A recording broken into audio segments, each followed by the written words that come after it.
I'm here with Candie Cooper, and Candie has a great idea for making our own earrings today. Thanks, Katie. Yeah, feather earrings I will never get tired of. Well, the feather shape. Me neither. I love it. I love it too. So we're gonna make these fringed feather earrings. It's gonna be a really simple project, but it looks dynamic when they're finished, if I do say so myself. Well, and I love seeing all the different variations of what you can do with this technique. Yeah, you can easily turn these into pendants too.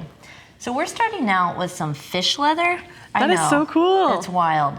I like it because it's just a different texture. I mean, normally we're using something like cowhide. You can use vegan leather, whatever. But we're just gonna cut our base feather shape. So go ahead and put your die cutter on your platform.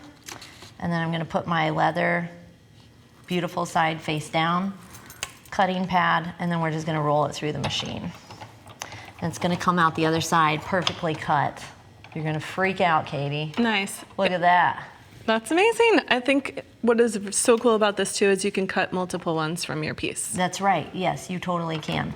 So now we've got the base, but let's cut a piece of leather filigree to go on top. So for that, we're gonna switch over to another thin leather. You could stick with this fish leather, but this is lambskin, so we're gonna get a completely different texture for our earring. And our theme today is the breath of fresh air. So this is really bringing a lot of different textures together that you wouldn't ordinarily see. Yeah, I right. love this fresh take on leather earrings. And you know, a lot of people are also making them aromatic now. Oh, You put really? essential oils on the leather, and then you get a little Oh, I love that tip, Katie. jolt throughout the day. Yeah, I'll take it.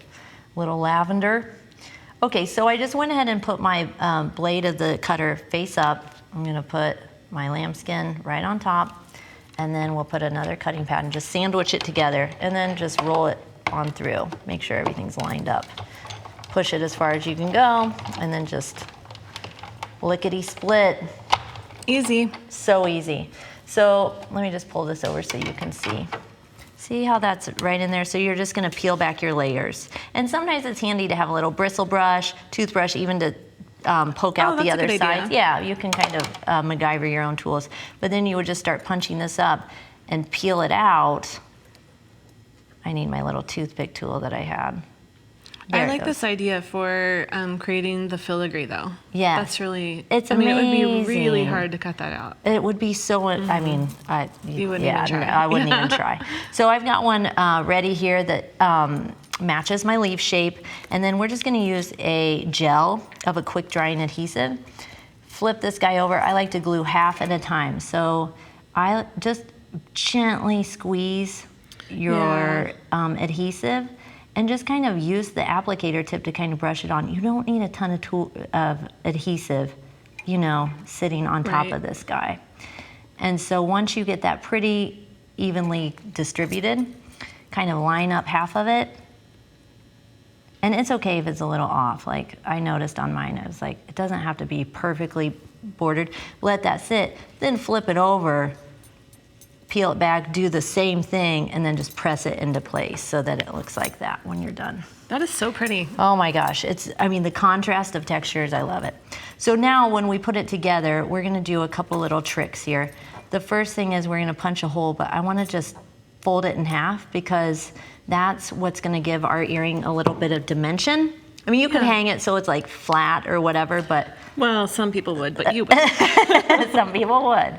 But I'm using a special leather punch, but if you have like a little metal hole punch, it'll work. You don't need a huge hole, you know?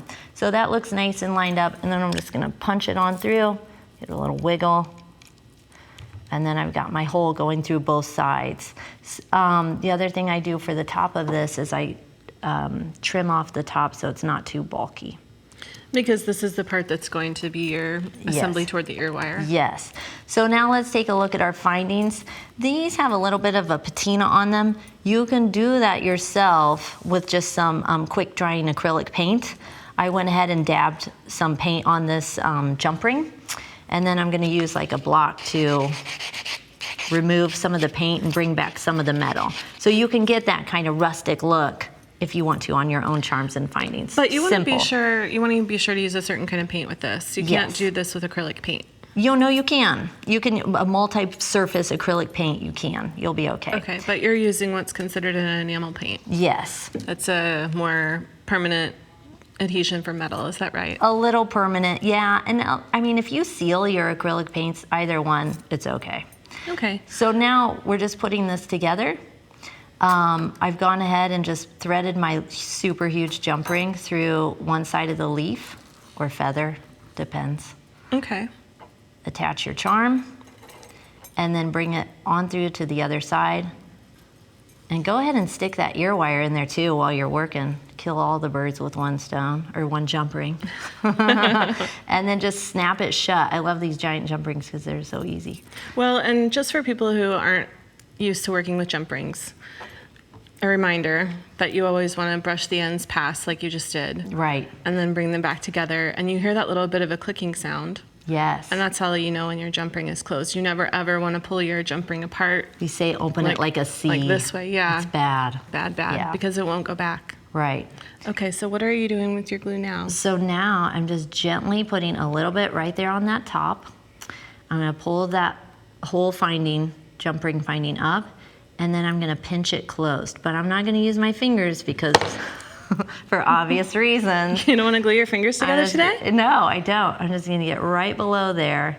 But you know what I forgot is to add our fringe. You would just hang wondered. it. I thought maybe that How was did going I at the forget end. that? Sorry, I didn't remind you. No, it's okay. But I mean, this is easy. You would just hook that into behind your charm as well. So it's going on top. It's all about layering. It's all about layering. But this looks cute just like this too. I mean, you can look at the finished pair and see what a little bit of scrap chain adds, or you can leave it just a charm or whatever. Okay. Sticks would be neat, like so many possibilities. Just so that we can see the assembly part at the top one more time, can you put this stuff together with that leaf that you have over there? Will that work? Yeah, let's even see how it looks with that half. I think that's kind of neat. I think it's gonna be great. So we're gonna just fold that in half and then get it lined up. This adhesive sets up in about 85 seconds, so literally you can make these earrings in about 10 minutes. This would be great for a class or Oh some my kind gosh. of little make it, take it type of Totally. deal. So now, you want me to add in the fringe this time? Do we Yeah. have time? Oh yeah, Okay. we're good. So, find your jump ring opening. That time I gotta use my eyeballs. Hang your fringe in there. Close your ring. Now, we've got our rustic jump ring ready to go. Put it in one half. Now hang your focal. Thread it through the other side of the leather. And see how that just all nestles together. That looks great. So I love easy. that. Yeah. So like 10 minutes, you can make an amazing pair of handmade earrings. Handmade and homemade. But just get rid of that bulk at the top. You gotta get rid of that or else it's gonna chunk up your earring and sit weird, I think. Just need a little touch of adhesive. Fold it in half. Lickety split, Katie. Those are beautiful. Thank you. I love how that folded, effect adds just that little bit of dimension. You know, whenever you want to add interest to your work, putting a little doming to it is a great trick. And I love that. I mean, one of my favorite things about making jewelry in general is it's so simple to make something that's really for you. That's you. 100%. And pick the ones that fit your personality. Choose your colors. Right. Choose your Yes. colors, choose your accessories. Let's take a look at the yellow leaf. Thanks. Yeah, that's that mustard color that I can't get enough of right now. A little bit of fringe, or I've got some rose gold ones where I just mixed the metals. And then these dies come in so many shapes. I've got another pair there that you can make teardrops, leatherette earrings. All right. Well, thank you so much, Yeah. Candie. I love these ideas. It's That was always fun. great